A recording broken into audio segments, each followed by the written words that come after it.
Hello and welcome back everyone to this channel Chemistry Classes. Continuing with the solutions of GATE 2016 question paper, in this video I am starting with question number 26, which is the Larmor frequency of 1H at 1 Tesla is 42.57 MHz. If the magnetogyric ratios for 1H and 13C are 26.75 into 10 to the power 7 radian Tesla inverse second inverse and 6.72 into 10 to the power 7 radian Tesla inverse second inverse respectively, then the Larmor frequency of 13C in megahertz at 1 Tesla will be. तो इस question में पहले आपको पता होना चाहिए कि आपका लार्मर फ्रीक्वेंसी का, गायरोमैग्नेटिक रेशियो का और एक्सटर्नल मैग्नेटिक फील्ड जो आपको प्रोवाइडेड है उनके बीच में क्या रिलेशन है।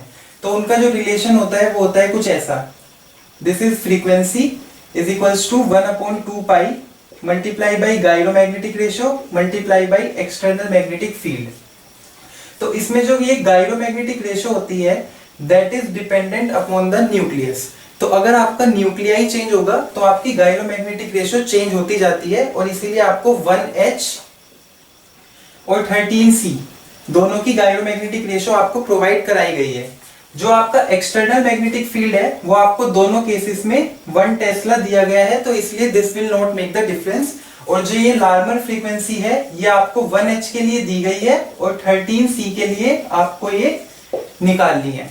तो इसमें आपका सिंपल रिलेशन क्या बनेगा, Larmor frequency of 1H divided by Larmor frequency of 13C, और जब आप ये देखेंगे तो 1/2 pi gyromagnetic ratio of 1H into external magnetic field divided by gyromagnetic ratio of 13C multiply by external magnetic field. दोनों cases के लिए external magnetic field की वैल्यू सेम है, 1/2 पाई से कैंसिल हो जाएगा। और अब आपको क्या निकालना है, आपको निकालना है ये, तो आपको ये भी गिवन है, इसकी वैल्यू आपको क्या गिवन है 42.57 megahertz. 42.57 megahertz divide by x is equals to gyromagnetic ratio आपको दोनों की गिवन है और उनकी यूनिट्स भी सेम है, radian Tesla inverse second inverse.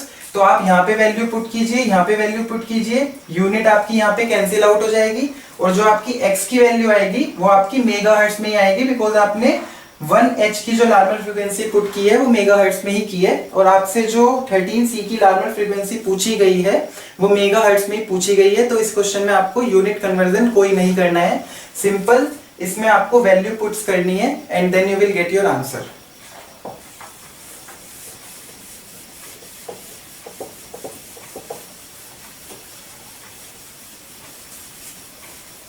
For additional information, जो हमारी गायरोमैग्नेटिक रेशियो होती है उसका रिलेशन, एक फैक्टर होता है न्यूक्लियर मैग्नेटोन और एक फैक्टर होता है हमारा न्यूक्लियर फैक्टर ही जिसे बोलते हैं। एक चीज हमारी होती है न्यूक्लियर फैक्टर और एक होता है हमारा न्यूक्लियर मैग्नेटोन। तो इनसे भी हमारा गायरोमैग्नेटिक रेशियो रिलेटेड होता है। तो कई बार एनएमआर में जब न्यूमेरिकल पूछा जाता है तो इनसे रिलेट करके भी पूछा जाता है। तो इनकी जो रिलेशंस हैं वो मैं आपको जब एनएमआर डिटेल में पढ़ाऊंगा तब मैं आपको ये वाली चीजें डिस्कस करूंगा कि इनके बीच की क्या रिलेशन है, पर इस क्वेश्चन में हमें इन फैक्टर्स की जरूरत नहीं है। Now the next question is at 1 bar at 298 kelvin for the process. तो इसमें आपको एक प्रोसेस दी गई है जिसमें आपका जो ये ए मैटर है ये सॉलिड से लिक्विड में फेज ट्रांजिशन रिएक्शन है और इस रिएक्शन का जो आपको डेल्टा जी गिवन है दैट इज 200 जूल पर मोल। और आपको साथ में क्या किया गया है, molar change in volume. Molar change in volume is -2 into 10 to the power -6 metre cube per mole. अब आपसे पूछा गया है the minimum pressure in bar at which this process becomes spontaneous at 298 kelvin. तो ये जो प्रोसेस की गई है ये अभी की गई है 298 केल्विन और 1 बार प्रेशर पे। जब आपने इस प्रोसेस को 298 केल्विन और 1 बार प्रेशर पे कैरी आउट किया तो इस रिएक्शन का जो डेल्टा जी है वो है हमारा पॉजिटिव। तो पॉजिटिव डेल्टा जी होने का मतलब क्या है, that this reaction is not spontaneous. इसका मतलब ये रिएक्शन आगे नहीं जा रही है। तो इसीलिए क्वेश्चन में आपसे पूछा गया है कि अगर आप टेम्परेचर तो कांस्टेंट रखें, मतलब टेम्परेचर तो आपको अपना 298 केल्विन ही रखना होगा, बट आप प्रेशर को बढ़ाइए और प्रेशर को इतना बढ़ा दीजिए कि जो आपका डेल्टा जी है वो आपका नेगेटिव होने को अप्रोच करने लगे, मतलब the minimum pressure at which the process becomes spontaneous at 298 kelvin. तो आपसे प्रेशर पूछा गया है कि टेम्परेचर कांस्टेंट रख के आप प्रेशर बढ़ाइए और रिएक्शन को स्पॉन्टेनियस बनाने की कोशिश कीजिए। इन्होंने आपसे एग्जैक्ट वैल्यू नहीं बोली है, इन्होंने आपको बोला है मिनिमम प्रेशर। तो मिनिमम प्रेशर मतलब जब भी आप प्रेशर इंक्रीज करेंगे तो आपका जो डेल्टा जी है वो लेस पॉजिटिव होता जाएगा। जैसे ही आप प्रेशर इंक्रीज करेंगे तो सपोज आपका जो 200 है डेल्टा जी वो 150 बनेगा, फिर 100 बनेगा, फिर वो 50 बनेगा, 20 बनेगा और एक प्रेशर पे आके वो 0 भी बनेगा। और जैसे ही वो 0 बना उसके बाद अगर आप प्रेशर फर्दर इंक्रीज करेंगे तो वो नेगेटिव होना शुरू हो जाएगा। तो जैसे ही वो नेगेटिव बनेगा तो आपकी रिएक्शन स्पॉन्टेनियस हो जाएगी। तो आपसे रिएक्शन में मिनिमम प्रेशर पूछा गया है, तो इसीलिए आप ये कंसीडर करेंगे कि आपको जो अपना डेल्टा जी है वो आपको 0 बनाना है। जैसे ही आपका डेल्टा जी 0 बनेगा तो वो आपका मिनिमम प्रेशर होगा जिसपे आपकी रिएक्शन स्पॉन्टेनियस बनने वाली होगी। अब इसे करेंगे कैसे?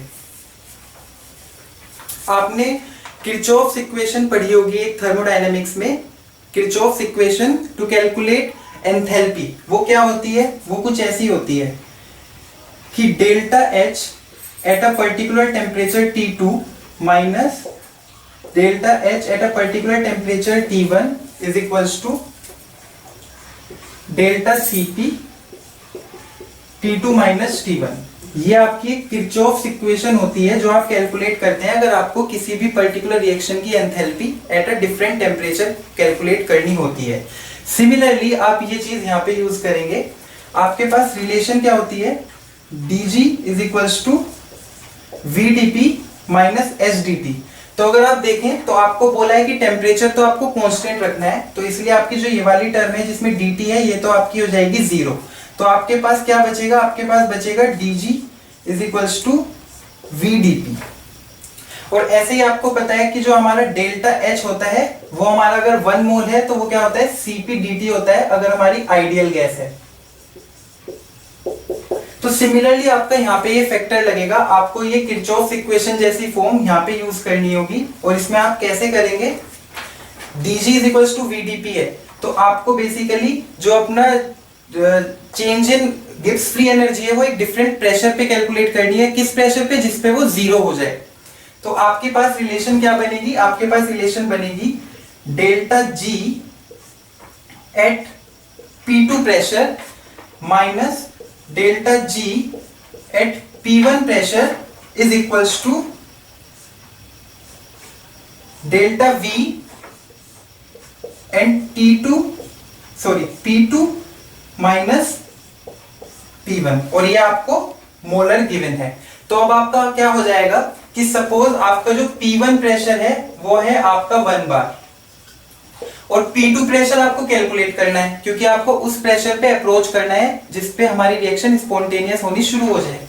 तो आपका जो डेल्टा जी होगा वो P2 प्रेशर पे कितना आप पुट करेंगे? वो आप पुट करेंगे 0 माइनस जो आपका P1 प्रेशर 1 बार पे आपका है डेल्टा जी वो है आपका 200 जूल पर मोल।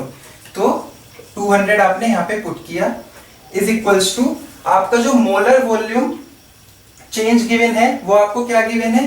-2 इंटू 10 टू द पावर -6। और इसकी यूनिट आपको दी हुई है मीटर क्यूब पर मोल। और यहाँ पे जो आपने 200 लिखा है इसकी यूनिट आपके पास क्या थी? जूल पर मोल। और साथ में आप ब्रैकेट में क्या लिखेंगे? P2 minus P1। P2 minus P1, तो P2 तो आपको कैलकुलेट करना है और ये 1 बार आपको गिवन है। तो अभी आप इसे तो मत छेड़िए, अभी आप इसे P2 माइनस 1 ही रखिए। तो आपके पास क्या बन जाएगा? आपके पास बन जाएगा P2 minus 1 is equals to -200 divided by -2 into 10 to the power -6 -200। ये जो आपकी अभी रिलेशन है आपकी बार में है -2 इंटू 10 टू द पावर -6। और जब आप इसे सोल्व करेंगे माइनस से माइनस कैंसिल हो जाएगा, then you will get 10 to the power 8 और इसकी आपके पास यूनिट्स क्या थी, ऊपर आपके पास था जूल और नीचे आपके पास था मीटर क्यूब। तो जो ये दोनों यूनिट्स हैं ये आपकी एसआई यूनिट्स हैं।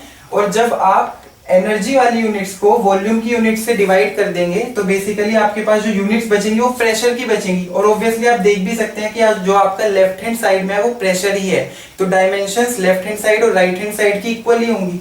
तो इसीलिए जो आपका ये यहाँ पे P2-1 बार है ये तो आपका बार में है, और इधर जो आपको ये 10⁸ आपको मिला है ये आपका है एसआई यूनिट में। इसकी यूनिट इसीलिए क्या है, इसकी यूनिट है आपकी पास्कल, बिकॉज यहाँ पे आपने क्या यूज किया है, जूल, और यहाँ पे क्या है मीटर क्यूब, और जो पर मोल है वो एक दूसरे से कैंसिल हो गया है। तो जूल पर मीटर क्यूब आपको यहाँ पे प्रेशर की एसआई यूनिट्स देंगे विच इज पास्कल। इसीलिए आपको देखिए कन्वर्जन फैक्टर गिवन है 1 bar is equals to 10⁵ pascal. तो इसीलिए जब आप 10⁸ पास्कल को बार में कन्वर्ट करेंगे then you will get P2-1 is equals to 10⁵ bar. तो P2 की वैल्यू आपके पास क्या आ जाएगी, 1001 बार। तो यही आपका आंसर है। आपको अपने प्रेशर को 1 बार से बढ़ा के 1001 बार पे ले जाना होगा। जैसे ही आप अपने प्रेशर को सेम टेम्परेचर पे 298 केल्विन पे 1001 बार पे ले जाएंगे तो आपका जो डेल्टा जी है वो आपका 0 हो जाएगा, क्योंकि आपने यहाँ पे वैल्यू क्या की है, प्रेशर 2 पे पुट 0। तो जैसे ही आपका डेल्टा जी 0 होगा तो आपकी रिएक्शन स्पॉन्टेनियस की तरफ बढ़नी शुरू हो जाएगी। और आपसे क्वेश्चन में यही पूछा गया था, minimum pressure at which the reaction becomes spontaneous. तो इसीलिए इसमें जो आपका फाइनल आंसर है दैट इज 1001 बार। इसमें आपको यूनिट्स का ध्यान रखना है, जो आपको डेल्टा जी और आपको जो मोलर वॉल्यूम गिवन है वो आपको गिवन है एसआई यूनिट्स में। तो आपको एसआई यूनिट में ही पहले प्रेशर मिलेगा, फिर उस एसआई यूनिट से आपको जो गिवन फैक्टर है उससे उसे बार में कन्वर्ट करना होगा। और आपको जो फाइनल आंसर प्रेशर का पूछा गया है वो बार में पूछा गया है, तो इसलिए you have to report your answer of pressure in bar. Now the next question is the reaction आपको क्या दी गई है, ये, और आपको क्या दिया गया है, is first order in both the directions. मतलब ये इधर से भी फर्स्ट ऑर्डर है और ये इधर से भी फर्स्ट ऑर्डर है। The forward and reverse rate constants are 4.2 into 10⁻⁻⁴। तो जो आपको फॉरवर्ड रेट कांस्टेंट गिवन है वो आपको दिया है 4.2 into 10⁻⁻⁴ सेकंड इनवर्स, और जो आपको बैकवर्ड गिवन है रिवर्स का वो दिया है 1.04 into 10⁻⁻³ second inverse.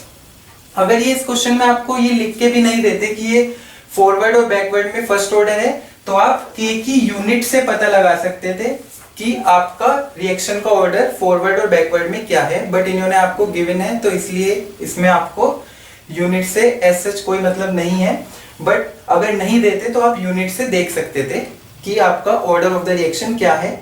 The relaxation time for this reaction in seconds. अब आपसे क्या पूछा गया है, आपसे पूछा गया है रिलैक्सेशन टाइम और उसकी यूनिट आपसे बोली गई है seconds in a temperature jump experiment. तो बेसिकली कुछ एक्सपेरिमेंट्स होते हैं जिन्हें हम बोलते हैं टेम्परेचर जंप एक्सपेरिमेंट। जब हम नॉर्मल जो हम लैब में एक्सपेरिमेंट्स करते हैं जैसे हाइड्रोलिसिस, एस्ट्रिफिकेशन, जब हम ऐसे एक्सपेरिमेंट से अपनी रिएक्शंस का रेट कांस्टेंट कैलकुलेट नहीं कर पाते हैं बिकॉज वो रिएक्शंस काफी ज्यादा फास्ट हैं, तो तब हम एक्सपेरिमेंट एक यूज करते हैं जिसे हम बोलते हैं टेम्परेचर जंप एक्सपेरिमेंट। और उसके अंदर हम अपने इक्विलिब्रियम वाले सिस्टम को परटर्ब करते हैं और उसके बाद जब वो वापस से रिलैक्स करता है तो हम एक टाइम कैलकुलेट करते हैं जिसे हम बोलते हैं रिलैक्सेशन टाइम। तो वो एक पूरा एक्सपेरिमेंट है और उसका डेरिवेशन होता है रिलैक्सेशन टाइम का। तो एक्चुअली में जो रिलैक्सेशन टाइम होता है that is denoted by tau, और उसका फॉर्मूला क्या होता है 1/टाउ is equals to -1 volume and rate of change of rate of the reaction with respect to the extent calculated the extent at equilibrium. तो ये आपका रिलैक्सेशन टाइम का रिलेशन होता है जो हम डेरिवेशन के समय यूज करते हैं to calculate the relaxation time. अब जो आपका ये टाउ है ये डिपेंड करेगा कि आपकी रिएक्शन कैसी है, इसीलिए आपको पता होना चाहिए कि आपका रिएक्शन का ऑर्डर क्या है फॉरवर्ड में और बैकवर्ड में। उसका आपको अगर यहाँ पे कोफिशिएंट है तो वो भी पता होना चाहिए। तो आपको यहाँ क्वेश्चन में जो कोफिशिएंट है वो दोनों तरफ 1 1 गिवन है और आपको दोनों तरफ से ऑर्डर भी 1 दिया गया है। तो जब आप इस एक्सप्रेशन का यूज करते हैं तो जो आपको फॉर्मूला ऑब्टेन होता है रिलैक्सेशन टाइम का इस पर्टिकुलर रिएक्शन के लिए, वो आपको मिलता है tau is equals to 1/kf plus kb। तो this question is very direct, मतलब आपको बस क्या करना है, 1 divided by 4.2 into 10 to the power minus 4 plus 1.04 into 10 to the power minus 3। तो आप यहाँ से 10 to the power minus 4 common ले सकते हैं, तो आपको क्या मिलेगा 4.2 प्लस 10.4, तो 1 10 to the power 4 divided by 14.6 seconds. यही आपका आंसर है, क्योंकि दोनों की यूनिट सेकंड इनवर्स में है। तो जब आप नीचे समेशन करेंगे तो आपको क्या मिलेगा 1/सेकंड इनवर्स। तो इसीलिए जो आपका फाइनल आंसर होगा that will be in seconds, और आपसे सेकंड्स में ही पूछा गया है। तो ये क्वेश्चन आपका काफी डायरेक्ट है, इसमें बस आपको ये फॉर्मूला पता होना चाहिए। इन जनरल आपके पास इतना समय एग्जाम में नहीं होता है कि आप इस फॉर्मूले का यूज करके आप प्रॉपर डेरिवेशन करें। तो जनरली क्या होता है, आपको सिंपली रिएक्शन दी जाती है, बट सपोज आपको यहाँ पे ए और बी के बजाय सपोज आपको यहाँ पे दिया जाता है 2a is in equilibrium with b। तो देखो, एक तो आपको यहाँ पे कोफिशिएंट इंट्रोड्यूस कर दिया है, और सपोज आपको बोलते कि ये रिएक्शन फॉरवर्ड में तो सेकंड ऑर्डर है और बैकवर्ड में ये फर्स्ट ऑर्डर है। तो उस समय जो आपका रिलैक्सेशन टाइम आता वो क्या आता, तब आपका रिलैक्सेशन टाइम आता tau is equals to 1 divided by 4 concentration of A at equilibrium into forward का रेट कांस्टेंट प्लस kb। तब आपका आता ये। सपोज आपको दिया तो जाता है सेकंड ऑर्डर में है आपका ये, और पीछे से आपका ये फर्स्ट ऑर्डर में है, बट आपका ये कोफिशिएंट उस समय हटा दें तो आपका यहाँ पे चेंज आ जाता है, ये आपका 2 बन जाता है। तो अगर आपको कोई डिफरेंट रिएक्शन गिवन है तो उसके लिए आपको डेरिवेशन करना पड़ेगा, तभी आप पता लगा पाएंगे। या आपको पता होना चाहिए कि डेरिवेशन के जो स्टेप्स हैं उसमें आपके पास ये फैक्टर कहां से आता है, तभी आप शॉर्टकट तरीके से निकाल सकते हैं, अदरवाइज आपको डेरिवेशन करना होगा। इसलिए आप जनरली एग्जाम्स में देखेंगे जब भी आपको टेम्परेचर जंप एक्सपेरिमेंट से कोई भी क्वेश्चन दिया जाएगा तो वो जनरली यही कह देते हैं कि जो हमारी रिएक्शन है that is first order in both the directions. तो इसीलिए उसमें डेरिवेशन की एज सच आपकी जरूरत नहीं रहती है और वो क्वेश्चन आपका आसानी से हो जाता है। Now the next question is the absorption of CO on charcoal at 273 Kelvin follows Langmuir isotherm। तो ये क्वेश्चन आपका एब्जॉर्प्शन से गिवन है और इसमें आपको दिया है Langmuir isotherm। जब भी आप ये पढ़ेंगे तो जनरली आपके पास 3 वेरिएबल्स होते हैं, एक होता है आपके पास थीटा, एक होता है आपके पास प्रेशर और एक होता है टेम्परेचर। तो जनरली आप इनमें से किसी भी एक को कांस्टेंट रख के बाकी के 2 की जो रिलेशन होती है उन्हें स्टडी करते हैं। तो अब आपको यहाँ पे आइसोथर्म गिवन है, तो आइसोथर्म का मतलब है कि आपने टेम्परेचर को कांस्टेंट कर दिया है। तो टेम्परेचर अगर आपने कांस्टेंट कर दिया है तो आपको किसके बीच का आपको रिलेशन पढ़ना होगा, आपको पढ़ना होगा थीटा और पी। तो पी तो आपका यहाँ पे है प्रेशर, और जो आपका यहाँ पे थीटा है that tells you about the fraction of surface of adsorbent, fraction of surface of adsorbent. Adsorbent आपका क्या होता है, एडसोर्बेंट आपकी होती है solid surface. Fraction of surface of adsorbent that is covered by adsorbate. तो एडसोर्बेंट सपोज आपकी कोई सॉलिड सरफेस है रिप्रेजेंटेड बाय S, और एडसोर्बेट आपका सपोज गैस है जो आपकी इसकी साइड्स को कवर करेगी। तो कितने फ्रैक्शन ऑफ सरफेस को वो कवर करती है that is represented by theta. तो आपको यहाँ पे जब Langmuir आइसोथर्म गिवन है तो Langmuir आइसोथर्म में आपसे बोला गया है अ प्लॉट ऑफ, तो इसमें जो आपको ग्राफ बनाया गया है वो क्या ग्राफ बनाया गया है, a plot of P by V versus P। और इसका आपको दिया गया है कि जो ये प्लॉट है ये है आपका लीनियर प्लॉट।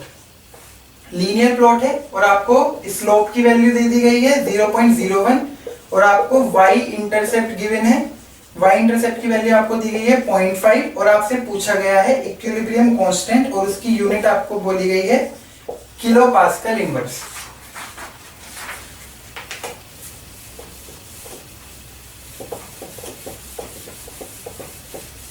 तो जब आप लैंगमुर आइसोथर्म स्टडी करते हैं तो सपोज आपके पास यहाँ पे एक गैस है जिसका सपोज प्रेशर P होगा और आपकी ये सॉलिड सरफेस है जिसके ऊपर एड्सॉर्प्शन हो रहा है। This is solid, this is gas और ये आपका एड्सॉर्प्शन के बाद का सिनेरियो है।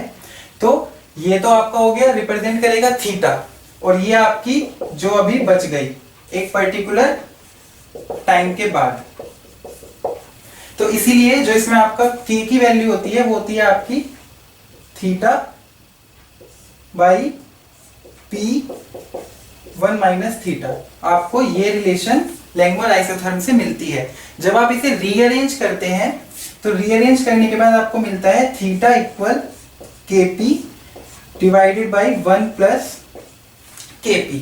तो जो आपका ये थीटा है ये तो बेसिकली एक फ्रैक्शन है, तो अगर ये फ्रैक्शन है तो इसे आप रिप्रेजेंट कर सकते हैं V बाई V नॉट।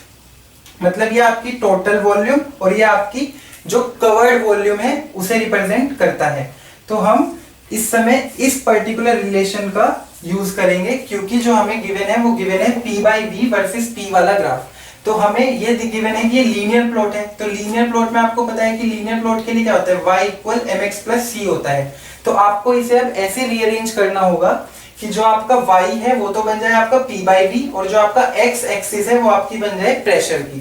तो अब इसे हम रीअरेंज करते हैं, तो हमें रीअरेंज करके क्या मिलेगा, रीअरेंज करके you will get P by V is equals to 1 plus Kp divided by Kv naught. इसे हम क्या लिख सकते हैं, P बाई V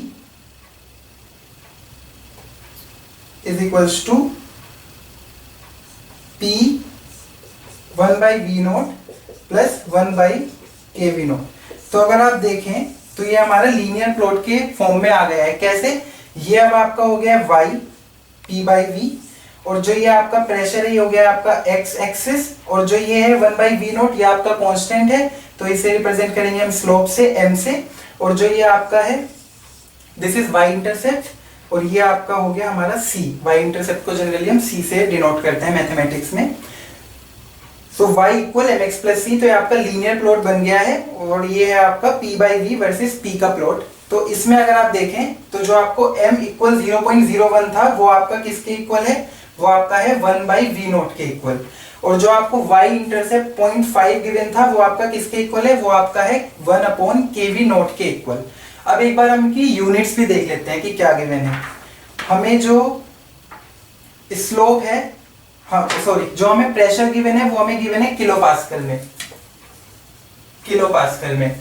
जो हमें वॉल्यूम गिवन है वो हमें गिवन है सेंटीमीटर क्यूब में और जो हमें ये दूसरे वाला प्रेशर गिवन है ये भी हमें किलो पास्कल में गिवन है।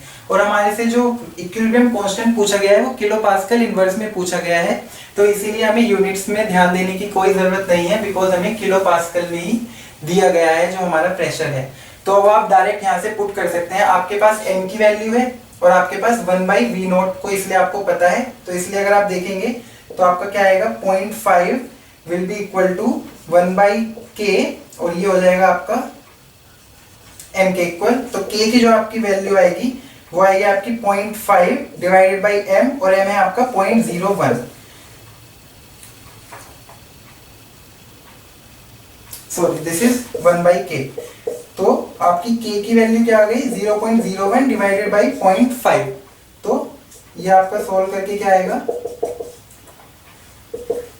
ये आपका सोल्व करके आएगा 1 बाई 50। तो जो आपकी k की वैल्यू है that is 1 by 50 kilo pascal inverse. तो इसमें आप डायरेक्टली, तो इसमें आपको मेनली क्या करना था, इसमें आपको लैंगमुर आइसोथर्म का एक्सप्रेशन आपको पता होना चाहिए।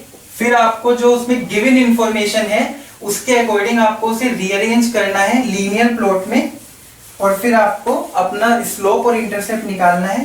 और जैसे ही आप स्लोप और इंटरसेप्ट का पता कर लेंगे तो आपको डायरेक्ट k की वैल्यू मिल जाएगी, इसमें आपको यूनिट कन्वर्जन की भी जरूरत नहीं है। Now the next question is for the following reaction a plus B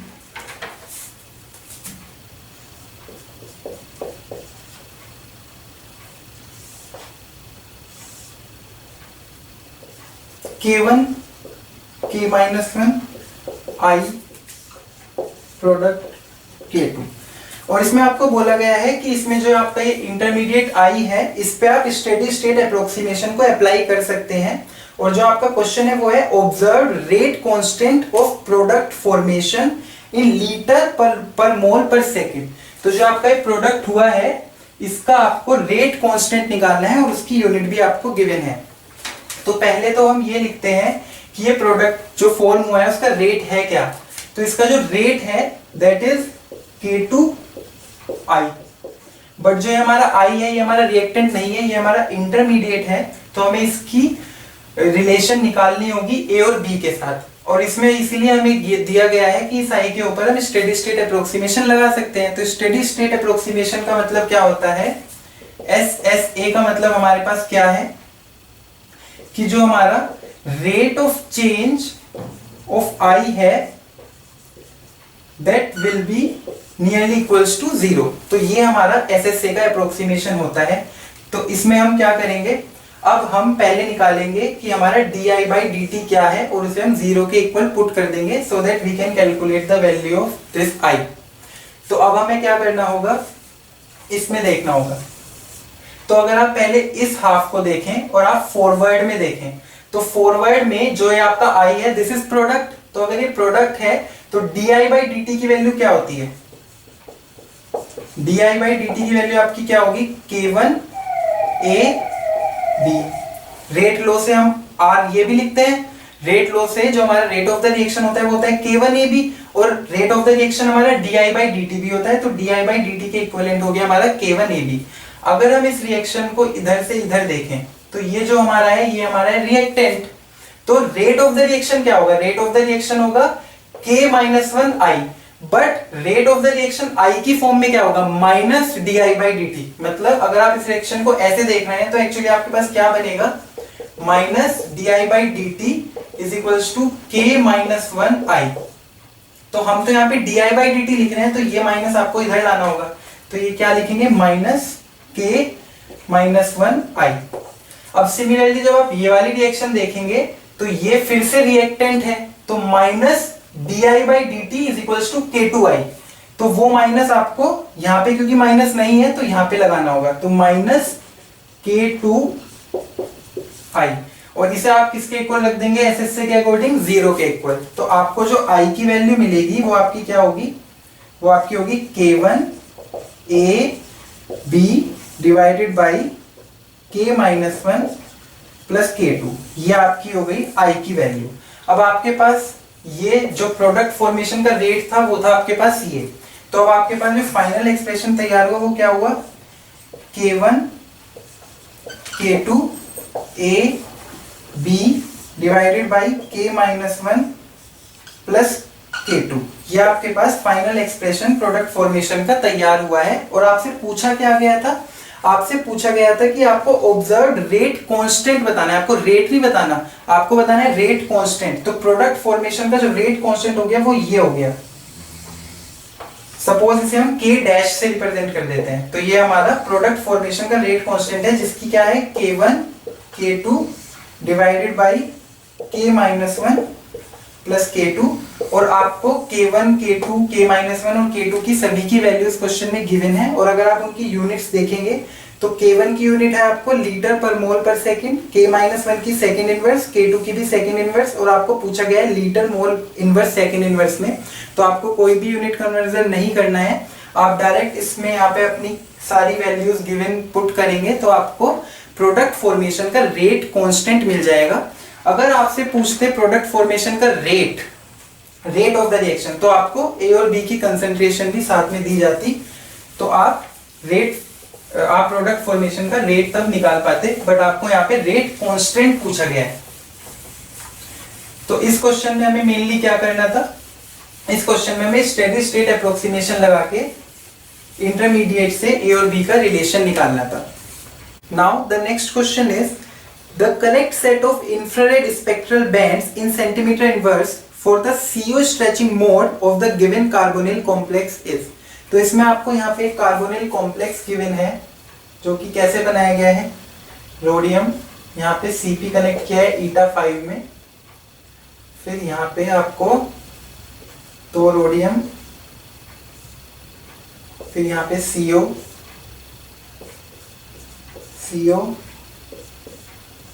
और यहाँ पे भी आपको CO दिया गया है। तो अगर आप इस कॉम्प्लेक्स को ध्यान से देखेंगे तो सबसे पहले आपको जो देख के लगता है वो ये लगता है कि इसमें जो हमारे सारे CO प्रेजेंट हैं वो बिल्कुल सेम एनवायरनमेंट में प्रेजेंट है। तो इस कॉम्प्लेक्स में जो आपकी स्ट्रेचिंग फ्रीक्वेंसी CO की ऑब्टेन होनी चाहिए वो आपको सिर्फ होनी चाहिए 1। बट ये कंफ्यूजन ना हो इसीलिए आप अगर ऑप्शंस देखेंगे तो एक भी ऑप्शन ऐसा नहीं है जिसमें आपको सिर्फ एक ही CO की स्ट्रेचिंग फ्रीक्वेंसी गिवन हो। आपको 3 ऑप्शंस ऐसे हैं जिसमें 3 CO की स्ट्रेचिंग फ्रीक्वेंसी गिवन है और एक ऑप्शन ऐसा है जिसमें 2 CO की स्ट्रेचिंग फ्रीक्वेंसी गिवन है। तो इससे आपको ये बात तो समझ जानी है कि तीनों CO की स्ट्रेचिंग फ्रीक्वेंसी एक नहीं आएगी।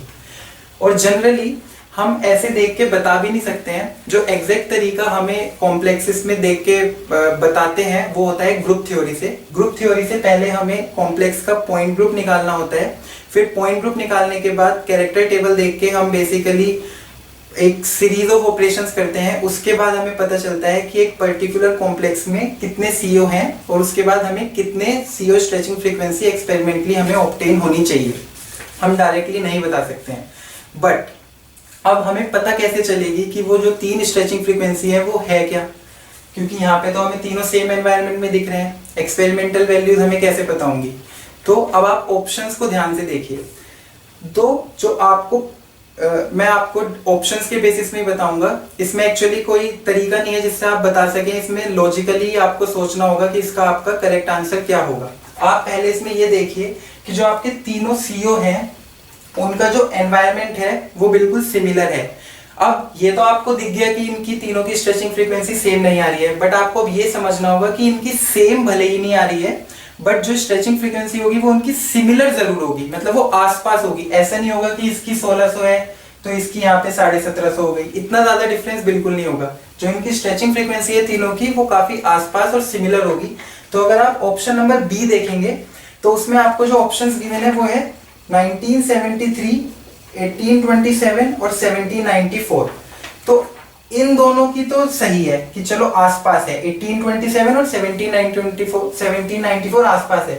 बट जो आपका 1973 चला गया है ये काफी ज्यादा दूर चला गया है, तो इसलिए आपका बी ऑप्शन करेक्ट नहीं हो सकता। बी ऑप्शन आपका करेक्ट नहीं हो सकता बिकॉज इसमें 2 की तो आसपास है बट एक को काफी ज्यादा दूर ले गए हैं। अब जो आप सी ऑप्शन है वो देखेंगे तो उसमें आपको गिवन है 1833, 1775 और 1650। इसमें भी अगर आप देखेंगे तो आपका जो डिफरेंस है वो काफी है। यहाँ पे 1650 है, यहाँ पे 1775 है। इसका मतलब सीधा 125 का जंप है। और यहाँ पे भी अगर आप देखेंगे 1775 से 1833 है, जो कि इतना ज्यादा दूर नहीं है बट ये डिफरेंस काफी ज्यादा है, इसीलिए जो आपका सी है वो भी आपका करेक्ट ऑप्शन नहीं होगा। अगर आप ए ऑप्शन देखेंगे, ए ऑप्शन में आपको गिवन है 1827, 1783 और 1766। तो जो आपका ए ऑप्शन है उसमें तीनों की स्ट्रेचिंग फ्रीक्वेंसी में इतना ज्यादा फर्क नहीं है। 66 से यहाँ पे 83 में गए और 1783 से 1827 में गए। इन दोनों ऑप्शंस में एक जंप 100 से भी ऊपर का था, जो कि आपको लॉजिकली समझ बिल्कुल नहीं आना चाहिए, क्योंकि जब तीनों सीओ सेम एनवायरनमेंट में है तो 100 से ज्यादा ऊपर का स्ट्रेचिंग फ्रीक्वेंसी में डिफरेंस कैसे आ सकता है, नहीं आना चाहिए। तो इसीलिए आपको इसका जो आंसर है वो लॉजिकली ही लगाना है और आपका इसमें जो करेक्ट आंसर होगा वो ए होगा, जिसमें तीनों सीओ की जो स्ट्रेचिंग फ्रीक्वेंसी आपको गिवन है वो आसपास है और थोड़ी सिमिलर रेंज में है।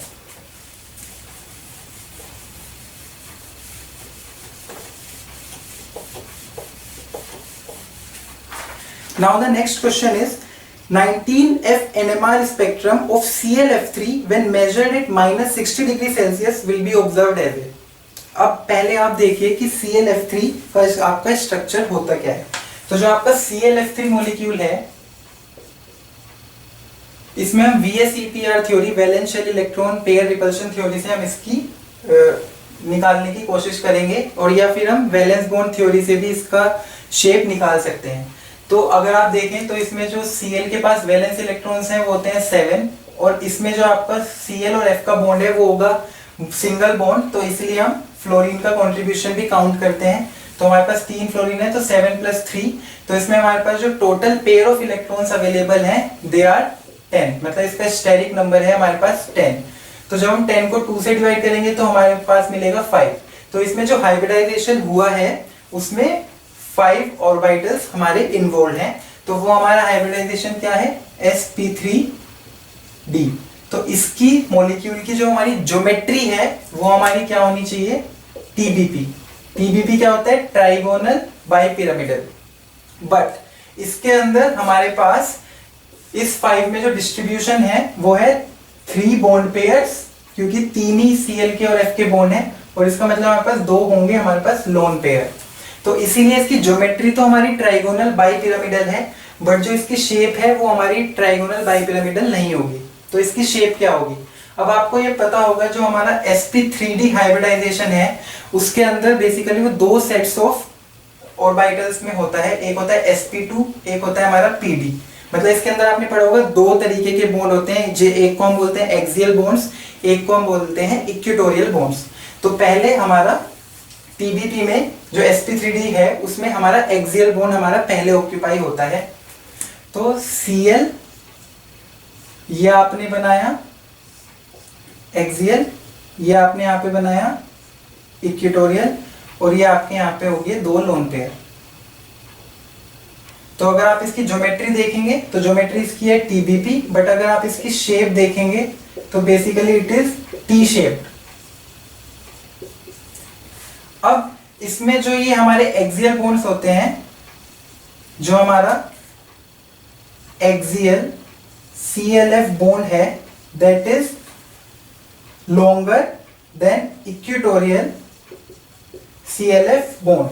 तो इसका मतलब अगर हम इस मॉलिक्यूल को लो टेम्परेचर पे देखेंगे तो हमारा जो ये बॉन्ड्स हैं ये बिल्कुल फ्रीज होंगे, मतलब इसमें कोई भी फ्लक्शनल बिहेवियर नहीं होगा। आपने फ्लक्शनल मॉलिक्यूल सुने होंगे जिसमें आपके जो एटम्स हैं वो एक्सियल से इक्वेटोरियल, इक्वेटोरियल से एक्सियल जाते रहते हैं, उसे बोलते हैं फ्लक्शनल बिहेवियर और फ्लक्शनैलिटी। तो अगर आप लो टेम्परेचर पे इस मॉलिक्यूल को स्टडी करेंगे तो ये फ्लक्शनल बिहेवियर शो नहीं करेगा। इसलिए आप क्वेश्चन में ध्यान से देखिए, इसमें आपको गिवन है -60 डिग्री सेल्सियस। तो -60 डिग्री सेल्सियस का जो आपको देने का मेन मकसद है वो यही है कि ताकि आप फ्लक्शनैलिटी को रोक सकें। तो अगर आप इसमें फ्लक्शनैलिटी को रोक सकेंगे तो आपके जो ये 2 फ्लोरीन है ये तो है एक जैसे, और जो ये आपका 1 फ्लोरीन है ये आपका एक जैसा है। तो इसमें आपको मॉलिक्यूल में 2 सिग्नल मिलेंगे, 2 सिग्नल, एक इस सेट का और एक इस सेट का। तो इन दोनों फ्लोरीन का जो एक कॉमन सिग्नल आएगा that will be split by this fluorine, और फ्लोरीन के लिए जो न्यूक्लियर स्पिन क्वांटम नंबर की वैल्यू होती है दैट इज I = ½ और हमारे पास क्या फॉर्मूला होता है नंबर ऑफ लाइंस निकालने का, मैंने आपको एक पहली जो हमारी वीडियो थी उसमें भी बताया था 2ni + 1। तो हमारे पास इन दोनों फ्लोरीन के लिए जो हमारा एक सिग्नल आएगा वो इस फ्लोरीन की वजह से स्प्लिट होगा। तो क्या होगा 2 × 1 × ½ + 1, तो ये आपका आ गया 2। तो इन दोनों फ्लोरीन का जो आपका सिग्नल होगा दैट विल बी डबलेट, और जो ये वाला हमारा फ्लोरीन है इसका जो सिग्नल होगा वो इन दोनों फ्लोरीन की वजह से स्प्लिट होगा। इसका एक सिग्नल आएगा that will be split by these 2 fluorine, और वो भी हम कैसे निकालेंगे, वही 2ni + 1। तो 2 × n की वैल्यू इस बार हो जाएगी 2 क्योंकि 2 फ्लोरीन है, i की वैल्यू ½ + 1, तो ये हो गया आपका 3। तो इस फ्लोरीन का आपको मिलेगा ट्रिपलेट, क्योंकि इसका सिग्नल इन दोनों फ्लोरीन की वजह से स्प्लिट हुआ है। तो इसमें जो आपका करेक्ट आंसर होगा वो होगा आपका C option, doublet and a triplet. अब अगर इसी मॉलिक्यूल ClF3 का स्पेक्ट्रा आप हायर टेम्परेचर पे ऑब्जर्व करेंगे, सपोज रूम टेम्परेचर पे आपने ऑब्जर्व किया, तब जो ये आपका बॉन्ड है इक्वेटोरियल और एक्सियल, तो जो आपके इक्वेटोरियल और एक्सियल पे फ्लोरीन एटम्स हैं ये आपस में इंटरचेंज होते रहते हैं रूम टेम्परेचर पे, तो उसे बोलते हैं फ्लक्शनल बिहेवियर। तो अगर ये मॉलिक्यूल रूम टेम्परेचर पे फ्लक्शनल बिहेवियर शो करेगा तो जो NMR है that will not be able to distinguish between these two different types of fluorine. मतलब तब हम एक्सियल फ्लोरीन और इक्वेटोरियल फ्लोरीन में NMR के थ्रू डिस्टिंग्विश नहीं कर पाएंगे. NMR इन्हें तीनों फ्लोरीन को एक ही कंसीडर करेगा. तो रूम टेम्परेचर पे फ्लक्शनल होने की वजह से, रूम टेम्परेचर पे फ्लक्शनल बिहेवियर होने की वजह से we will get only one signal.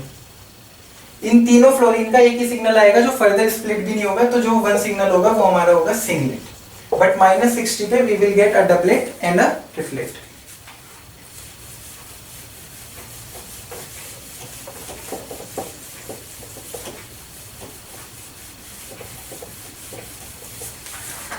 So that's all for this video. If you have any queries, then you can ask in the comment section.